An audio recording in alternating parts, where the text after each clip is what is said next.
Hi అండి, welcome back to శ్యామ్లీ kitchen. ఇవాళ recipe వచ్చి బోటీ కర్రీ. ఈ కర్రీ చాలా టేస్టీగా, చాలా ఈజీగా ప్రిపేర్ చేసుకోవచ్చు. కొత్తగా ట్రై చేసే వాళ్ళు కూడా ఈ విధంగా చేశారంటే టేస్ట్ చాలా బాగుంటుంది. ఇప్పుడు తయారీ విధానం. ముందుగా బోటీని శుభ్రంగా క్లీన్ చేసి కుక్కర్లో ఉడికించుకోవాలి. కొద్దిగా సాల్ట్, పసుపు, వాటర్ కలిపి ఒక 7-8 విజిల్స్ వచ్చేంత వరకు ఉడికించి పక్కన పెట్టుకోవాలి. తర్వాత స్టవ్ వెలిగించి ఒక కడాయి పెట్టి అందులో కొద్దిగా ఆయిల్ వేసి ఆయిల్ హీట్ అయ్యాక ఆనియన్స్ వేసి ఫ్రై చేసుకోవాలి. ఆనియన్స్ కొద్దిగా ఎక్కువ వేసుకొని ఫ్రై చేసుకోవాలి. ఈ విధంగా ఫ్రై అయిన తర్వాత సన్నగా కట్ చేసిన టమోటాలు వేసి ఫ్రై చేసుకోవాలి. టమోటాలు కూడా కొద్దిగా ఎక్కువ వేసుకొని ఫ్రై చేసుకోవాలి. ఈ టమోటాలు కూడా బాగా ఆయిల్లో ఫ్రై చేసుకొని ఈ విధంగా ఫ్రై అయిన తర్వాత అల్లం వెల్లుల్లి పేస్ట్ వేసుకొని పచ్చివాసన పోయేంత వరకు ఫ్రై చేసుకోవాలి.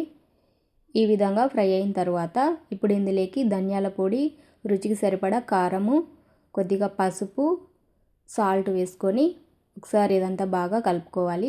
సాల్ట్ కొద్దిగా చూసుకొని వేసుకోవాలి. ఆల్రెడీ బోటీలో సాల్ట్ వేసి ఉడికించి పెట్టాను కాబట్టి ఇక్కడ నేను కొద్దిగానే వేసాను సాల్ట్. ఇప్పుడు ఇదంతా ఒకసారి బాగా ఫ్రై చేసుకోవాలి. ఈ విధంగా ఫ్రై అయిన తర్వాత ఇప్పుడు ఇందులోకి ముందుగా ఉడికించి పెట్టిన బోటీని ఇందులోకి వేసి ఒకసారి ఇదంతా బాగా కలుపుకోవాలి. మసాలా అంతా ఈ బోటీకి పట్టేలాగా ఒకసారి ఇదంతా బాగా కలుపుకొని ఈ విధంగా కలిపిన తర్వాత ఇప్పుడు ఇందులోకి కొద్దిగా వాటర్ పోసి ఉడికించుకోవాలి. ఇలా బోటీ మునిగేంత వరకు వాటర్ పోయాలి. ఈ విధంగా వాటర్ యాడ్ చేసి ఒకసారి కలిపి మూత పెట్టి ఉడికించాలి. ఇప్పుడు కర్రీ ఉడికిన తర్వాత మూత తీసి ఒకసారి కలిపి ఇప్పుడు ఇందులోకి జీలకర్ర, బిర్యానీ ఆకు, సోంపు, యాలుకలు, చెక్క, స్టార్ అనాస్, ఇలాచి ఇవి డ్రై రోస్ట్ చేసుకొని ఈ విధంగా పొడి చేసుకోవాలి. ఇప్పుడు ఈ పొడిని ఈ కర్రీలో అంతా కలిపేయాలి. ఈ విధంగా లాస్ట్లో పొడి చేసి ఈ విధంగా వేశారంటే మంచి స్మెల్ వస్తుంది కర్రీ.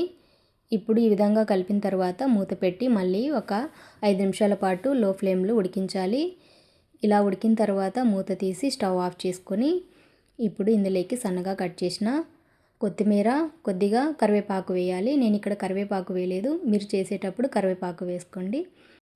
ఇంతే అండి, బోటీ కర్రీ చాలా ఈజీగా ప్రిపేర్ చేసుకోవచ్చు. టేస్ట్ చాలా బాగుంటుంది. మీరు కూడా మీకు నచ్చినట్లయితే తప్పకుండా ట్రై చేయండి. మీకు ఎలా వచ్చిందో నాకు కామెంట్ చేయండి. ఛానల్ని లైక్ చేయండి, షేర్ చేయండి అండ్ సబ్స్క్రైబ్ చేయండి. Thanks for watching.